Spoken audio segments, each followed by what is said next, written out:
Loving Yamada at level 999 के episode 2 की शुरुआत वहीं से होती है जहां एपिसोड 1 खत्म हुआ था। अकाने जो हमारी मेन कैरेक्टर है उसे बेड पे दिखाया जाता है और पीछे से आवाज आती है कि मैंने कहा ना मैं कैमरा ऑन नहीं कर सकता। तभी अकाने उठ जाती है और बोलती है कौन है। जब वो सामने देखती है तो उसे यामादा दिखाई देता है। तभी यामादा गेम में सॉरी बोलता है और बोलता है 2 मिनट रुको मैं आ रहा। अकाने यामादा को देखकर शॉक हो जाती है। यामादा अकाने की ओर आता है। तभी अकाने सोचती है यहाँ चल क्या रहा है। यामादा बोलता है सुनो। तभी अकाने हाँ बोलती है और बेड से नीचे गिर जाती है और यामादा से पूछती है ये मत कहना कि मैं रात को यहाँ पे सोई थी। फिर यामादा बताता है कि ये बहुत लॉन्ग स्टोरी है। कल रात तुमने इतना पी लिया था कि तुम सो गई थी और मेरे पास केवल 2 चॉइस थी, या तो तुम्हारी देखभाल करूं या फिर कहीं रास्ते में छोड़ दूं। फिर मैंने सोचा कि रास्ते में छोड़ना शायद थोड़ा अमानवीय हो जाएगा, इसलिए मैंने तुम्हें अपने घर ले आया।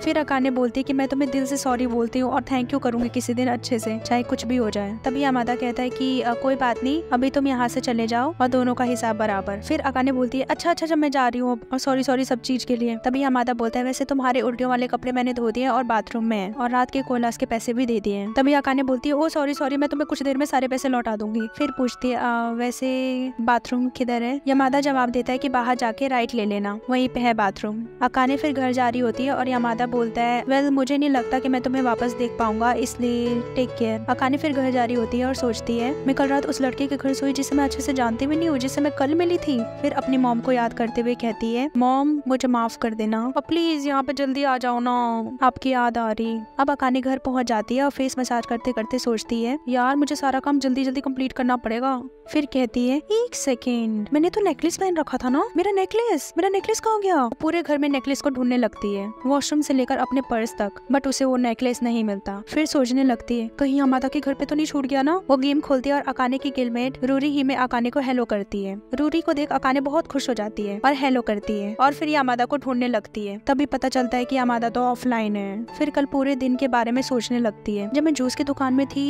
तब मैं वॉशरूम गई थी और वॉशरूम में मैंने नेकलेस देखा था कि मेरे गले में है, फिर कहाँ जा सकता है। फिर सोचने लगती है अब क्या करूँ। वो नेकलेस मेरा पहला गिफ्ट था जो मुझे ताकुमा ने दिया था। तभी रूरी ही में पूछती है अकाने क्या हुआ, ऐसे फ्रीज होकर क्यों खड़ी हो, क्या तुम्हारी तबीयत ठीक नहीं है। अकाने लिखती है नहीं यार वो आजकल मेरे साथ बहुत कुछ बुरा हो रहा है। फिर रूरी ही में अकाने को बोलती है डरने की क्या है बात, जब रूरी है तुम्हारे साथ। रूरी को तुम्हारी स्टोरी सुन के बहुत खुशी होगी क्योंकि रूरी सबकी मास्टर है और वो चाहती है कि तुम उस पर डिपेंड रहो। तभी अकाने मैसेज करती है ओ रूरी ही में तुम कितनी प्यारी हो। तभी अकाने रूरी ही में को सारी कहानी बताती है, ब्रेकअप से लेकर नेकलेस खोने तक। रूरी ही में बोलती है पहले तुम्हारे बॉयफ्रेंड ने तुमसे ब्रेकअप कर लिया और अब तुम्हारी नेकलेस खो गई। ओ मेरी प्यारी अकाने। रूरी को सब समझ आ गया क्योंकि रूरी के बहुत सारे फैंस हैं। रूरी को फैंस की तरफ से बहुत सारे गिफ्ट्स मिलते हैं और सारे गिफ्ट्स उसके लिए बहुत कीमती होते हैं क्योंकि हर एक गिफ्ट में प्यारी प्यारी यादें जुड़ी होती है। तभी कुछ आवाज आती है और होती है यामादा की एंट्री। रूरी यामादा को हेलो बोलती है, यामादा भी रिप्लाई में हेलो कहता है। पीछे से अकाने यामादा को इशारों से पूछने की कोशिश करती है बट रूरी और यामादा बातें करने में लगे रहते हैं, इसलिए यामादा ध्यान नहीं देता। रूरी यामादा के पास आकर बोलती है यामादा इधर आओ और चलो कुछ रोमांस के बारे में बातें करते हैं। तभी यामादा रिप्लाई देता है बॉस के प्रकट होने का टाइम हो चुका है इसलिए मैं नहीं आ सकता। रूरी बोलती है तुम फिर से बॉस के पीछे जा रहे हो। यामादा बोलता है हाँ क्योंकि अभी डबल ड्रॉप्स आ गए हैं। रूरी पूछती है कब से। यामादा और रूरी के बीच में बातचीत चलती रहती है और अकाने सोचती है कि ये दोनों इतने सीरियस होकर बातें कर रहे हैं कि बीच में घुसने का मन भी नहीं कर रहा। लगता है मुझे यामादा को अलग से ही मैसेज करना पड़ेगा। फिर अकाने यामादा को मैसेज करती है यामादा मेरे ख्याल से मैंने अपना नेकलेस तुम्हारी जगह पे छोड़ दिया है, क्या तुमने कहीं देखा है। तभी यामादा अकाने की ओर देखता है। फिर यामादा लिखता है नहीं। तभी रूरी ही में बोलती है यामादा चलो एक साथ बातें करते हैं और अकाने को चेयर अप करते हैं। यामादा बोलता है मैं नहीं कर सकता, बल्कि मुझे तुमसे ये पूछना था कि हमारे गिल्ड स्टोरेज में हमेशा फालतू आइटम्स कहाँ से आ जाते हैं। रूरी ही में बोलती है अरे तुम सही कह रहे हो, मैंने तो कुछ दिनों से ध्यान ही नहीं दिया। यामादा फिर बोलता है हमेशा मैं क्लीन करता हूँ इसे, बट जब भी मैं अगले दिन गेम में आता हूँ ये वापस भर जाता है। इधर यामादा और रूरी में बातें करने में लगे रहते हैं और उधर अकाने सोच में डूबी है कि अगर मेरा नेकलेस यामादा के घर पे नहीं है तो कहाँ गया। तभी रूरी हिमे की आवाज आती है क्या पता ये सामान किसी ने फायदे के लिए डाला हो। तभी अकाने पीछे से बोलती है हाँ मैं वो सारे मैं, बट दोनों में से किसी को सुनाई नहीं देता। तभी यामादा शॉक होकर रूरी हिमे से पूछता है ये कबाड़े किसके काम आने वाले हैं। अकाने ये सुनकर शॉक हो जाती है। तभी रूरी हिमे बोलती है कबाड़ बोलना थोड़ा ज्यादा नहीं हो गया, क्या पता कोई गिल्ड मेंबर ने ये सामान रखा हो शुरुआत करने वाले बंदों के लिए। तभी यामादा बोलता है कि कोई नौसिखिया जिसने 3 मिनट पहले भी खेलना स्टार्ट किया होगा ना, वो भी इन कबाड़ों से अच्छे आइटम्स चूज करेगा। ये सुनकर बेचारी अकाने उधर शॉक में बैठी होती है। फिर रूरी हिमे बोलती बोलती है अरे अरे क्या पता वो गिल्ड मेंबर अभी ऑनलाइन हो, बेचारा ये बेचारी, अगर ये मैसेज रीड करेगा तो उसका क्या होगा, उसका तो दिल ही टूट जाएगा। तभी अकाने मैसेज करती है वो गिल्ड मेंबर मैं ही हूँ, मुझे लगा कि पुराने हथियार किसी नौसिखे के काम आ जाएंगे। तभी रूरी में शॉक हो जाती है। अकाने का एक और मैसेज आता है मुझे माफ कर देना, वो फालतू की जगह घेर रहा है ना। तभी रूरी में लिखती है अरे नहीं नहीं नहीं बिल्कुल भी नहीं, अकाने तुम एक बहुत ही दयालु इंसान हो। तभी यामादा बोलता है ये आइटम्स फालतू की जगह घेर रहा है। रूरी में गुस्से में बोलती है यामादा कौन? यामादा बोलता है खैर मैं ही हूँ जिसे हर समय साफ करना पड़ता है इन कबाड़ों को। रूरी में बोलती है इन्हें कबाड़े कहना बंद करो, अकाने तो केवल मदद करने की सोच रही थी। तभी यामादा रूरी को बोलता है सामान को थोड़ा सोच समझ के रखो, क्योंकि ज्यादा सामान से केवल स्टोरेज ही भरेगा, फालतू सामान रखने से कोई फायदा नहीं होने वाला। रूरी में फिर गुस्से में बोलते यामादा कौन, सही में तुम्हें थोड़ा अच्छे से बात करना चाहिए, अकाने को अभी अच्छे से गेम खेलना नहीं आता, तुम थोड़े अच्छे से नहीं बात कर सकते। यामादा फिर अपने चेयर से उठता है और आगे बढ़ ही रहा होता है कि उसके पैरों के नीचे कुछ टूटने की आवाज आती है। जब वो नीचे देखता है तो उसे एक नेकलेस दिखाई देता है। जब वो नेकलेस को उठाता है तो देखता है कि वो टूट गया है। अब अकाने को दिखाया जाता है जो बेड पर लेटी होती है और गुस्से में बोलती है आई हेट यू यामादा। अब एक सीन दिखाया जाता है जहाँ ताकुमा और अकाने खड़े होते हैं। ताकुमा अकाने से बोलता है अकाने मुझे माफ कर देना, मैंने पहले अच्छे से नहीं सोचा था बट अब मेरा दिमाग खुल गया है। फिर ताकुमा एक गिफ्ट निकालता है और बोलता है ये मेरी तरफ से तुम्हारे लिए गिफ्ट है। अकाने गिफ्ट को देखकर खुश हो जाती है और बोलती है ताकुमा मैं बहुत खुश हूँ। तभी गिफ्ट में से आवाज आने लगती है और वो गिफ्ट हिलने लगता है। अकाने देखकर शॉक हो जाती है। तभी गिफ्ट से ताकुमा ताकुमा आवाज आता है और गिफ्ट से एरी ताकुमा की नई गर्लफ्रेंड निकलती है। उसे देख अकाने की नींद खुल जाती है। हाँ जी सपना देख रही थी। तभी मोमो हंसने लग जाती है और बोलती है ये तो बिल्कुल एक भविष्य बताने वाला सपना था जिसे सुना अकाने को अच्छा नहीं लगता और बोलती है मोमो क्या तुम्हें यकीन है कि तुम्हें ये सुन के अच्छा नहीं लग रहा? मोमो बोलती है अरे यार बिल्कुल भी नहीं, क्योंकि ताकुमा ताकुमा ताकुमा की स्टोरीज पुरानी और बोरिंग हो गई यार, बट हाँ मैं उस हैंडसम गेमर के बारे में सुनना ज्यादा पसंद करूंगी। क्या सच्ची में तो पूरी रात उसके घर पे सोई थी? अकाने बोलती अरे यार फिर तो उस बात पे आ गई, बोला ना कुछ नहीं हुआ, यामादा ने केवल मेरी हेल्प की थी और कुछ भी नहीं। वैसे उससे याद आया मैं ताकुमा के दिए हुए नेकलेस को कहाँ ढूंढूं?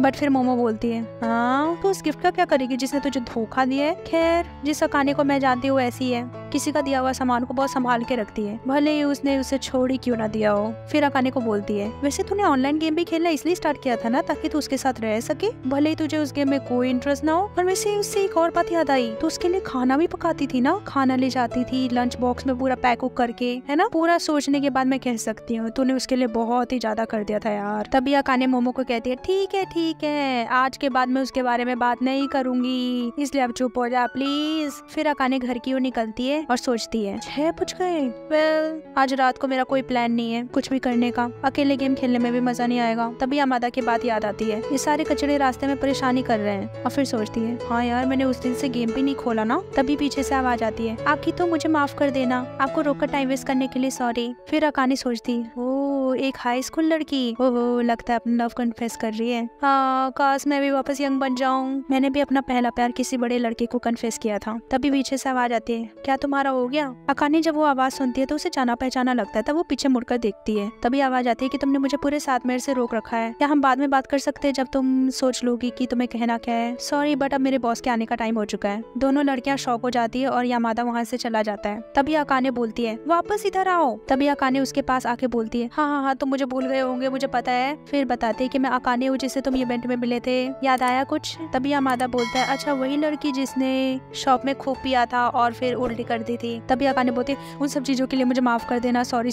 फिर सोचती एक सेकेंड, यामादा ने कुछ ज्यादा ही कठोर तरीके से बात नहीं किया था उन लड़कियों से? फिर बोलती है कि कोई भी बता सकता था कि वो लड़कियां तुम्हें कन्फेस कर रही थी, तुम्हें उसकी पूरी बात तो सुन लेनी चाहिए थी एटलीस्ट। फिर यामादा उन लड़कियों की तरफ देखता है और बोलता है वो मुझे कन्फेस कर रही थी? फिर अकाने बोलती है तुम्हें गेमिंग के बजाय थोड़ा ह्यूमंस के बारे में पढ़ना चाहिए, इतना तो कोई भी बता सकता था। फिर यामादा बोलता है कि उसे हर कोई यही कहता है और बोलता है कि मुझे उससे एक बात याद आई। यामादा फिर बताता है कि दरअसल मैं तुम्हें वापस देखना चाहता था। अकाने उसकी तरफ देखती है, तभी यामादा रुमाल खोलता है तो उसमें नेकलेस होता है। अकाने जब देखती है तो नेकलेस टूट रखा होता है। फिर यामादा बोलता है वो सॉरी ये मुझे बाद में मिला था और गलती से मैं उसके ऊपर चढ़ गया था। अकाने वो नेकलेस लेती है और देखती है कि उस नेकलेस का दिल 2 टुकड़ों में टूट चुका है। फिर कहती है कि इन सब परेशानियों से गुजरने के लिए मैं तुम्हारी आभारी रही हूँ। और क्या तुम इसको हर जगह कैरी कर रहे थे? यामादा बोलता है कि मुझे पता चल गया था कि हम दोनों सेम स्टेशन में रहते हैं, इसलिए मैंने सोचा कि क्या पता हम वापस मिल जाएं। तभी अकाने बोलती है मुझे शायद गेम खोल लेना चाहिए था। फिर यामादा बोलता है तुम इस नेकलेस को लेकर परेशान होगी ना बहुत? अकाने बोलती है नहीं और थैंक यू, वैसे भी मैं इसको फेंकने ही वाली थी, तो चिंता मत करो। चलो फिर बाय, अब मैं जा रही। अकाने भागते भागते जाती है क्योंकि बारिश हो रही होती है। यामादा को देखकर अच्छा नहीं लगता, फिर वो अकाने के पीछे भागने लगता है और अकाने पुकारता है। अकाने रुकती है और फिर यामादा अकाने को अपना छाता दे देता है। अकाने छाता ले लेती है और यामादा फिर चला जाता है। फिर दिखाया जाता है टीवी, जिसमें बताया जाता है कि कांटो एरिया में जो कल बारिश हो रही थी वो नॉर्थ में चला गया है, इसलिए आज धूप निकली रहेगी और फुल मून दिखाई देगा। अकाने बेड में लेटी लेटी कल की बातों को याद कर रही होती है। फिर वो उस नेकलेस को किस करने लगती है, तभी डोरबेल की आवाज आती है। अकाने जाकर चेक करती है तो टगापा एक्सप्रेस बहुत सारे बॉक्सेस दरवाजे के सामने रख देते हैं और बोलते हैं कि मिसेस किनोसिता ने ये सारी डिलीवरी आपके लिए भिजवाई है। फिर सारे बॉक्सेस को अंदर लाने लगते हैं और फिर अकाने थैंक यू बोलती है और देखती है कि पूरा रूम बॉक्सेस से भर गया है और एक लेटर को पढ़ने लगती है जिसमें लिखा होता है अकाने इधर जो तुम्हारा रूम है उसे मैं अपनी ट्रेनिंग रूम बनाने की सोच रही हूँ, इसलिए इस रूम में जितने भी सामान है मैं उधर भिजवा रही हूँ। अकाने मैसेज देख के शॉक हो जाती है और मोमो को बुलाती है। मोमो सुबह सुबह उसके घर आती है और बोलती है क्या हुआ, तुझे मुझसे क्या चाहिए था? तभी अकाने मोमो को गले लगा लेती है और बोलती है मोमो मेरी मदद कर प्लीज, मेरे पास खड़े होने की जगह भी नहीं बाकी है, मेरी मॉम ने मेरा सारा सामान इधर भिजवा दिया है और तुम देख रही हो कि कितना सारा सामान है, मैं क्या करूँ? मोमो बोलती है क्या प्रॉब्लम है, सबको उठा के फेंक दे, सबसे पहले तो तू उस बड़े भालू को फेंक। तभी अकाने मोमो के पैर पकड़ के कहती है नहीं यार प्लीज, नहीं रुक जा, ऐसा मत कर, उस भालू से मेरी दादी की बहुत सारी यादें जुड़ी है, इसलिए मैं नहीं फेंक सकती यार, प्लीज प्लीज प्लीज। तभी मोमो बोलती है बिल्कुल चुप, तेरी कोई बात नहीं मानी जाएगी। फिर मोमो उस भालू को पकड़ के फेंक देती है और बोलती है चलो अब दूसरे की बारी। फिर पूरा रूम क्लीन हो जाता है।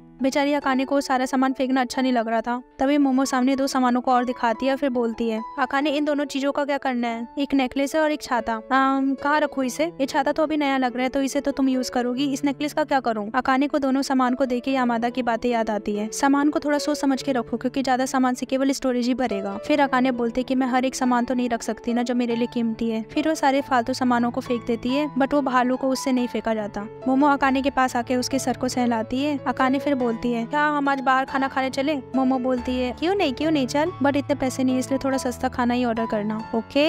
अकाने बोलती है ओके। 11 बजने में केवल 15 मिनट बाकी होते हैं। तभी अकाने यामादा के घर का बेल बजाती है। यामादा दरवाजा खोलता है और बोलता है कौन? अकाने फिर यामादा को बोलती है कि मैं तुम्हें तुम्हारा छाता लौटाने आई थी। मोमो यामादा को देखकर बोलती है वाह ये तो बहुत हैंडसम है, और बोलती है हेलो मेरा नाम मोमो है, तुमसे मिलकर मुझे बहुत खुशी हुई यामारा। मोमो ने बहुत पी रखी थी इसलिए वो नशे में थी और अच्छे से बोल भी नहीं पा रही थी। फिर मोमो बोलती है यामारा मुझे माफ कर देना अगर अकाने ने तुम्हें परेशान किया होगा तो, पर चिंता मत करो, अगर तुम चाहो तो मेरे साथ डेट पे चल सकते हो और शादी भी कर सकते हो मेरे से। और यामादा को गले से लगा लेती है। यामादा फिर अकाने की ओर देखकर बोलता है मैं सच्ची में पुलिस बुला लूंगा, मैंने कहा था ना तुम्हें छाता लौटाने की कोई जरूरत नहीं है। फिर अकाने बोलती है छाता तो ठीक है, अच्छा सॉरी बट मैं यहाँ तुम्हें थैंक यू बोलने आई थी। और बोलती है यामादा अच्छा हुआ कि तुम उस इवेंट में मुझे मिल गए, क्योंकि अगर मैं वहाँ अकेली होती तो मैं खुद को बहुत कोसती। मैं सच्ची में तुम्हें दिल से थैंक यू कहती हूँ। फिर मोमो को यामादा से दूर करती है और कहती है